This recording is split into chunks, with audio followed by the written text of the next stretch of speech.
एक पात्र में जल और दूध ले लीजिए, शुक्रवार का दिन। तो कहोगे गुरुजी ये कथा कहां से निकाल के लाए हो? तो विष्णु पुराण में से आप उसको स्मरण कर सकते हो। काय में से? विष्णु पुराण में से। एक पात्र में देसी गाय का दूध, जल उसमें रखकर, और आपके अगर लड्डू गोपाल हो, यदि आपके घर में ठाकुर जी हो, लड्डू गोपाल हो, विष्णु जी का कोई स्वरूप हो, श्री हरि का कोई स्वरूप हो, तो उस पर शुक्रवार के दिन आप संध्या के समय पर दुर्वा डालकर उस दुर्वा से अगर लक्ष्मी जी के नामों का 108 बार उच्चारण कर कर, घी का दिया लगाकर, कैसर के चावल साथ में रखकर केवल उस जल का और दूध का मात्र छींटा देते हो, तो उसके घर में कभी लक्ष्मी की कमी नहीं आ सकती, संपदा बढ़ती चली जाती है। 108 बार लक्ष्मी के नाम का मात्र उच्चारण कर लेने पर, भगवान विष्णु के चरणारविंद पर, भगवान विष्णु के चरणों पर केवल उस दुर्वा का, जल का, दूध का सिंचन कर देने से भी लक्ष्मी की वृद्धि होती, लक्ष्मी देती है, दुर्वा बढ़ती है। और दुर्वा का एक बहुत सुंदर गुण है महाराज, बहुत सुंदर गुण है दुर्वा का। जहां पर उसके भीतर गांठ आती है ना, वहां से 2 रास्ते बना देती है। बोलो बनाती कि नहीं बनाती? कभी दुर्वा देखी होगी आपने। जहां गांठ आई वहां 2 रास्ते बनाएगी, फिर गांठ आई फिर 2 रास्ते बनाएगी, फिर गांठ आई फिर 2 रास्ते बनाएगी। दुर्वा का क्रम ऐसा है कि हम भगवान को दुर्वा क्यों देते हैं? उसका कारण यह है कि मान लो, हे परमात्मा, हे शंभु, हे गणेश, हे प्रभु नारायण, अगर मान लो मेरा एक रास्ता चलते चलते गांठ पड़ जाए, एक रास्ता मेरा बंद हो जाए, तो वहां से मेरे दूसरे रास्ते खोल देना। इसलिए दुर्वा भगवान को समर्पित करी जाती है। दुर्वा को समर्पित करने का क्रम ही यही है कि मेरे मार्ग खुल जाए, मेरी राह खुल जाए, मेरा मार्ग चारों तरफ खुलता चले। दुर्वा नीचे की ओर चलते चलते मार्ग खोलती चली जाती है।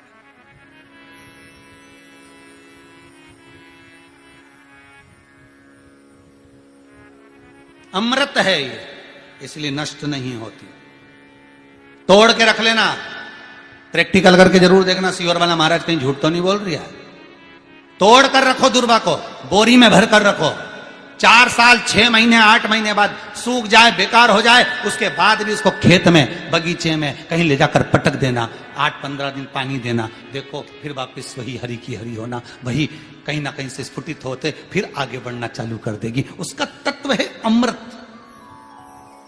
वो अमर है, मरती नहीं, फिर चालू हो जाती। शिव कहते हैं यही अमरता है, यही अमरता है कि दुख आया तो मरने की नहीं सोचना है। तकलीफ आई, कष्ट आया, रोग आया, बीमारी आई, थोड़ा सा तकलीफ आ गई, थोड़ी बीमारी आ गई, थोड़ा दुख आ गया, तो ये मत सोचना मैं मरना है। नहीं नहीं नहीं, अभी तो और जीना है। तो किस लिए जीना है? कोई कहेगा इसको कहीं आसक्तियां होंगी, घर की, परिवार की, कुटुंब की, कबीले की, इसलिए जीना चाहती है, इसलिए जीना चाहता। नहीं, आसक्ति एक रखना कि मैं जीना इसलिए चाहता हूं, मैं और जीना चाहती हूं, इसलिए चाहती हूं कि अब मैं भगवान का भजन करना चाहती हूं। अभी तक मैंने परिवार, कुटुंब, कबीले, संसार के लिए करा, अब जितनी जिंदगी दी उस मालिक ने, अब मैं उसका भजन करूं। दुर्वा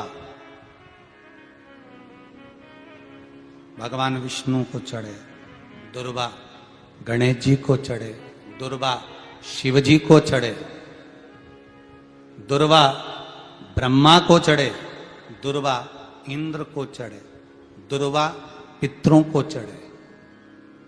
कितना सुंदर कहा है।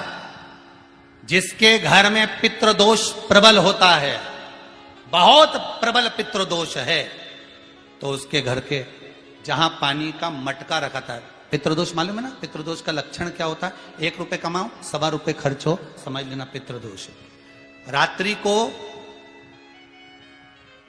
सो गए तुम, बड़े चक नींद आ गई तुमको, बहुत प्रेम से सो गए, सोने के 1.5 घंटे या 2 घंटे बाद तुम्हारी नींद खुल जाए और कम से कम आधे घंटे तक तुमको भूख लग रही हो, समझ लेना पितृदोष।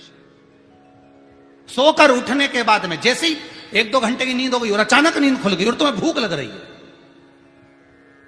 भूख लग रही है, प्यास लग रही है बहुत तेज, अभी सोए हो, 1.5 घंटा ही हुआ, 2 घंटा ही हुआ, भूख लगने लगी, बहुत तेज भूख लग रही है, समझ लेना पितृदोष। पितृ भूखे हैं, भोजन की याचना कर रहे हैं, भोजन की याचना। सोने के बाद तत्काल नींद खुले 2 घंटे के बाद भूख लगे, उसका भी एक समय बताया है महाराज ब्रह्मवर्ता पुराण के अंतर्गत कि रात्रि को सोने के बाद में 1 घंटे की नींद हो जाए और उसके बाद में 2 घंटे के अंदर वापिस नींद खुल जाए और भूख लगने लगे तो समझ लो पितृ भूखे हैं, भोजन मांग रहे, अन्न मांग रहे, पितृ दोष है।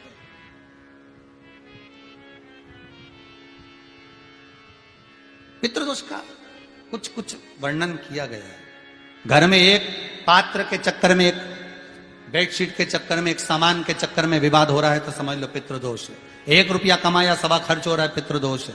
घर में एक बीमार, दूसरा फिर बीमार हो गया, तीसरा फिर बीमार हो गया, एक ठीक हुआ, एक बीमार हुआ, पितृदोष है। पितृदोष का भाव तो उसके लिए करना क्या है? शिव महापुराण की कथा कहती है, सुंदर गणेश जी का चरित्र वर्णन करता है, स्कंद पुराण कहती है, विष्णु पुराण कहती है कि दुर्वा 21 दुर्वा की गांठ बनाकर, 7 गांठ 21 दुर्वा की बनाकर जो अपने पितरों का मटका, मटका मतलब परिंडा, हंडा, जो भी पानी का भरते हो, उसके नजदीक में मात्र एक कटोरी में चावल रखकर उसमें अगर दुर्वा रख देता है तो मात्र 5 या 7 दिन में पितृदोष समाप्त होना प्रारंभ हो जाता है। उसके घर में लक्ष्मी की वृद्धि होने लगती है, सुख शांति अपने आप आने लगती है, उसका क्लेश समाप्त हो जाता है। दुर्वा में वो गुण है जो पितृ भी उसका भाग अमृत तत्व प्राप्त करना चाहते,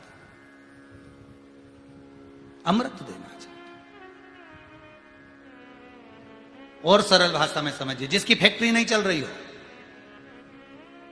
फैक्ट्री में बार बार कुछ तकलीफ आ रही हो, गाड़ियां नहीं चल रही हो, 4 व्हीलर गाड़ियां ले रखी हैं, कभी ट्रक गड़बड़ हो रहा है, कभी ट्रक में ये हो रहा है, कभी गाड़ी में ये हो रहा है, कभी बस में ये हो रहा है, बस एक काम करना है, दुर्वा का थोड़ा सा भाग लेकर पानी के लोटे में उसको डालकर 5 अक्षत के दाने उसको पटक कर उस गाड़ी के अंदर उस कलश को रख दो, बस आधे घंटे के लिए, और उस पानी को चक्के के चारों तरफ डालते डालते जाइए दुर्वा के साथ में, तकलीफ नहीं देगा। फैक्ट्री का भी यही प्रमाण है। दुर्वा में वो अमृत तत्व छुपा है जिसका सुख आनंद दे जाता है, आनंद। शिव पुराण कह रहे हैं महाराज, दुर्वा का एक नाम और है, उसका नाम है अमृत जन्मा। क्या नाम है? अमृत जन्मा, दुर्वा का एक नाम और है। मारवाड़ी लोग इसको ध्रुवी बोलते हैं, ध्रुव बोलते हैं। दुर्वा का वो सुख, शंकर भगवान गौ माता दूध की धार लगाती है, इसलिए दुर्वा का दूध से बड़ा मिलन है, बड़ा आनंद है, बड़ा सुख है। कोई भी ग्रह अनुकूल नहीं है, सब बेकार चल रहे हो, सब प्रतिकूल चल रहे हो, दूध के पात्र में दुर्वा डाल लो, पीपल के वृक्ष के नीचे चढ़ा कर आओ, राहु केतु शुक्र शनि जो भी गड़बड़ है सब सुधरना चालू हो जाता है। दुर्वा का वो सुख। जिस नदी में स्नान करो, तीर्थ में जाकर उस नदी के पास में कोई बगीचा लगा हो, वहां की दुर्वा को तोड़कर स्नान करते समय नदी में मात्र विसर्जन कर देने पर पितरों को पिंड पहुंच जाता है। मात्र उस दुर्वा का विसर्जन कर देने पर पितरों को पिंड का भाग मिल जाता है। अभी ना तो तुम्हारे पास में आटा है, ना तुम्हारे पास में चावल है, ना तुम्हारे पास में पिंड है, ना कोई तुम्हें संकल्प छुड़ा रहा है, ना कोई तुम्हारे पास में वस्तु है, उसके बाद भी पितरों को भाग मिल रहा है। काय से? केवल एक दुर्वा के तत्व से। स्नान करने से पहले पवित्र नदी में, गंगा यमुना नर्मदा सरयू आदि किसी पवित्र नदी में आप स्नान कर रहे हो, वहां के बगीचे में घूमकर आप जाते तो हो, पैदल ही नहाने जाते हो, तो घाट के आसपास में कोई बगीचा, वहां की दुर्वा तोड़ ली, एक दुर्वा नहाने से पहले अपने पूर्वजों पितरों के नाम से नदी में छोड़ दी। फूल तो छोड़ते ही हो, दिया भी छोड़ते हो, बस एक ही चीज नहीं छोड़ते, वो दुर्वा, और वो ही काम की, वही काम की। तुम कुछ छोड़ो ना छोड़ो, एक दुर्वा का भाग छोड़ दिया, वो पितरों के लिए सुख प्रदान करने। शिव पुराण कह रही है महाराज, देवताओं को अमृत कितनी बार मिला? 1 बार। दुर्वा को अमृत कितनी बार मिला? जम के बोलिए, 5 बार। कार्य सिद्धि के लिए 5 दुर्वा गणेश जी को चढ़ाई जाती है, आज भी नियम।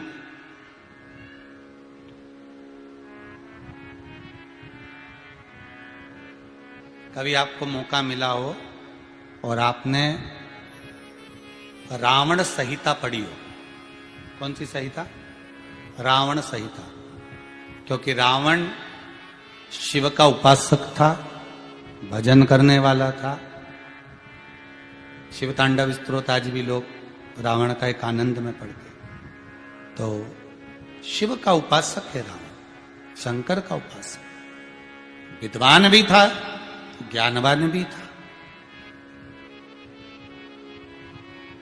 वो तो देवता के हाथ से मरना था उसको, इसलिए उसने मांगा ही यही था।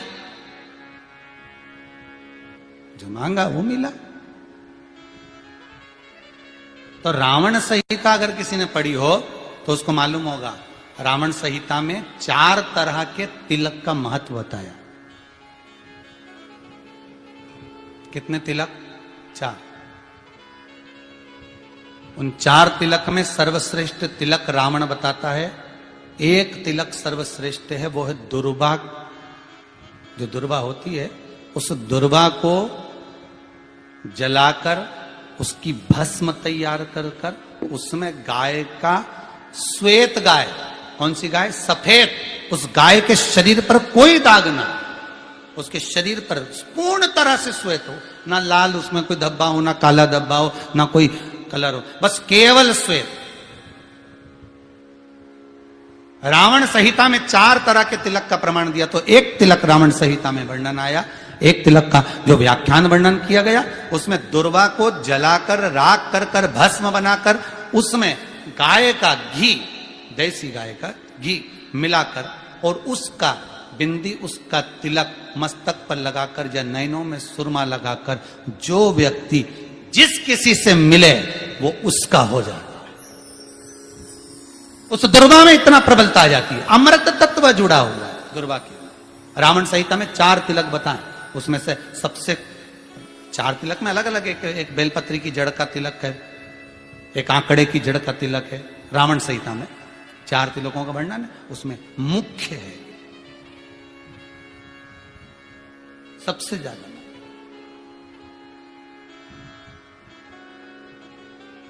हम तो कहेंगे, अगर मान लो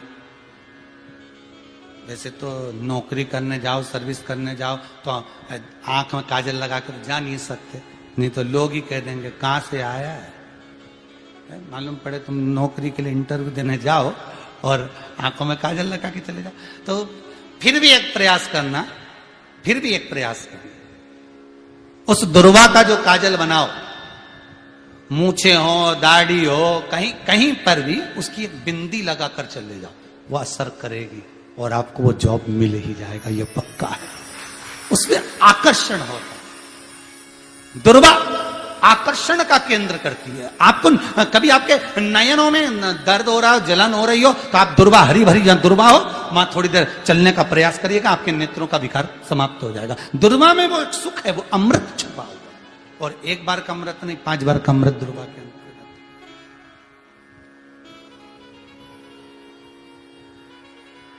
कौन से देवता हैं जिनके ऊपर दुर्वा का जल दूध में मिला हुआ छीटा जाए? श्वेत गाय के। देखो, दूध का प्रमाण बार बार दुर्वा के साथ आया, उसका कारण क्या है? क्या कारण हो सकता है उसका? उसका एक कारण है, समुद्र मंथन के समय पर सबसे पहले कुछ निकला था, तो समुद्र मंथन में सबसे पहले निकली थी गौ माता निकली थी। क्या निकली थी? गाय। सबसे पहले निकली थी गाय। और कितनी गाय निकली थी? 5। पहली नंदा, दूसरी सुभद्रा, तीसरी सुरभि, चौथी सुशीला, 5वीं बहुला। ये 5 गाय समुद्र मंथन में निकली। अब समुद्र मंथन में जब गौ माता निकली तो सारे 33 कोटि देवता मंथन में जो लगे हुए थे, उन मंथन को करते करते देवता थक चुके थे। सारे देवता थक चुके थे। बहुला सुरभि और सुशीला से बोली, सुभद्रा से बोली, नंदा से बोली, अपना काम है, एक काम करो, अपन आप रूप दूध की धार बहाना प्रारंभ करो। अपने आप दूध की धार हम मृत्यु लोक में हम भेजें इन देवताओं के लिए, तो देवताओं को अमृत तत्व मिलेगा, आनंद होगा। और गौ माता ने ऊपर खड़े होकर जो दूध बहाना प्रारंभ करा, वो देवताओं के मुख में आधा तो गया और आधा दूध समुद्र पर जब गिरा, और जो मंथन चल रहा था उस मंथन के चलते, कभी दूध का दही का मंथन करना तो क्या निकल कर आएगा, मक्खन आ जाएगा। वो मक्खन तैरता हुआ समुद्र की लहर से दुर्वा पर जा पड़ा। इसलिए आज भी दुर्वा के साथ में गौ माता के दूध का बड़ा प्रमाण, वो भी देसी गाय, जर्सी नहीं, विदेशी नहीं, देसी गाय। और देसी गाय का दूध का बड़ा बड़ा प्रमाण है साहब। हम कई बार कथाओं में कहते हैं, जैसा खाया अन्न, बोलते जाओ, वैसा हो गया मन। जैसा पिया पानी, वैसी हो गई वाणी। और जैसा पिया दूध, वैसी बन गई बुद्ध। बुद्धि कैसे बनी है? दूध से बनी। डब्बे का दूध पियोगे तो डब्बे हो जाओगे, थैली का दूध पियोगे तो थैली, बोतल का दूध पियोगे तो बोतल। दूध का बड़ा असर।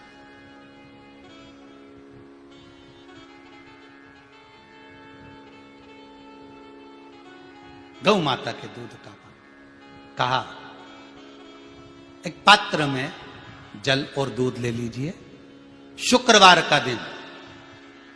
तो कहोगे गुरुजी ये कथा कहां से निकाल के लाए हो? तो विष्णु पुराण में से आप उसको स्मरण कर सकते हो। काय में से? विष्णु पुराण में से। एक पात्र में देसी गाय का दूध, जल उसमें रखकर, और आपके यहां अगर लड्डू गोपाल हो, यदि आपके घर में ठाकुर जी हो, लड्डू गोपाल हो, विष्णु जी का कोई स्वरूप हो, श्री हरि का कोई स्वरूप हो, तो उस पर शुक्रवार के दिन आप संध्या के समय पर दुर्वा डालकर, उस दुर्वा से अगर लक्ष्मी जी के नामों का 108 बार उच्चारण कर कर, घी का दिया लगाकर, कैसर के चावल साथ में रखकर, केवल उस जल का और दूध का मात्र छींटा देते हो, तो उसके घर में कभी लक्ष्मी की कमी नहीं आ सकती, संपदा बढ़ती चली जाती है। 108 बार लक्ष्मी के नाम का मात्र उच्चारण कर लेने पर, भगवान विष्णु के चरणारविंद पर, भगवान विष्णु के चरणों पर केवल उस दुर्वा का, जल का, दूध का सींचन कर देने से भी लक्ष्मी की वृद्धि होती, लक्ष्मी देती।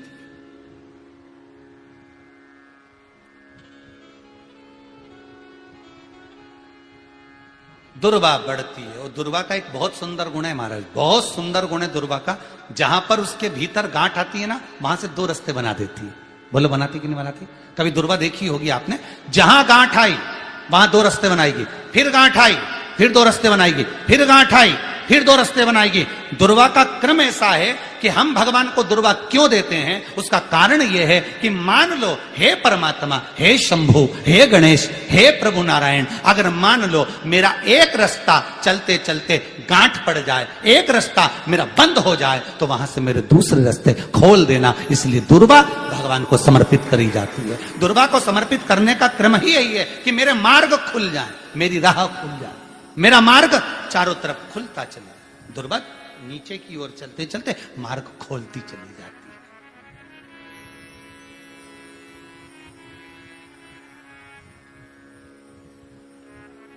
अमृत है ये, इसलिए नष्ट नहीं होती।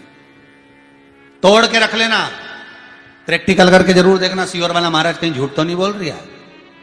तोड़ कर रखो दुर्वा को, बोरी में भर कर रखो। 4 साल 6 महीने 8 महीने बाद सूख जाए, बेकार हो जाए, उसके बाद भी उसको खेत में, बगीचे में कहीं ले जाकर पटक देना, 8-15 दिन पानी देना, देखो फिर वापस वही हरि की हरि होना, वही कहीं ना कहीं से स्फुटित होते फिर आगे बढ़ना चालू कर देगी। उसका तत्व है अमृत, वो अमर है, मरती नहीं, फिर चालू हो जाती। शिव कहते हैं यही अमरता है, यही अमरता है कि दुख आया तो मरने की नहीं सोचना है। तकलीफ आई, कष्ट आया, रोग आया, बीमारी आई, थोड़ा सा तकलीफ आ गई, थोड़ी बीमारी आ गई, थोड़ा दुख आ गया, तो ये मत सोचना मैं मरना है। नहीं नहीं नहीं, अभी तो और जीना है। आया दरवाजे तक रोग, आया दरवाजे तक बीमारी, आया दुख दरवाजे तक, दुख क्यों ना आएगा? हमारे पूर्व का कर्म है तो दुख तो मिलना ही है। कोई महाराज जी तुमसे कह दे कि तुम्हें दुख ही नहीं आएगा, मैं बैठा हूं, तो महाराज जी से कहते ना तुम्हारे चरण कहां, मैं बता दो, क्योंकि दुख तो आएगा। जैसी करनी वैसी है, जो पूर्व में कर कर आए हो, भले आज तुम किसी को दुख नहीं दे रहे, भले आज तुम किसी को तकलीफ नहीं दे रहे, पर पूर्व का कर कर आए हो वो तो भोगना पड़ेगा। दो कारणों से मनुष्य का शरीर मिलता है, एक कर्म का भोग भोगने के लिए, दूसरा भगवान का भजन करने के लिए। भजन भी करो और दुख भी भोगो। जो मिला है किस्मत में, बड़े प्रेम से मिला, ना जाने क्यों मिला इतना दुख, उसका कारण होगा। वो कारण को ढूंढना बाद में, अपने को ढूंढने की जरूरत भी क्या, अपन तो भजन करो, भजन करोगे तो दुख कटेगा। मंदिर जाने से दुख नहीं कट रहा, दुख कैसे कट रहा है? मंत्र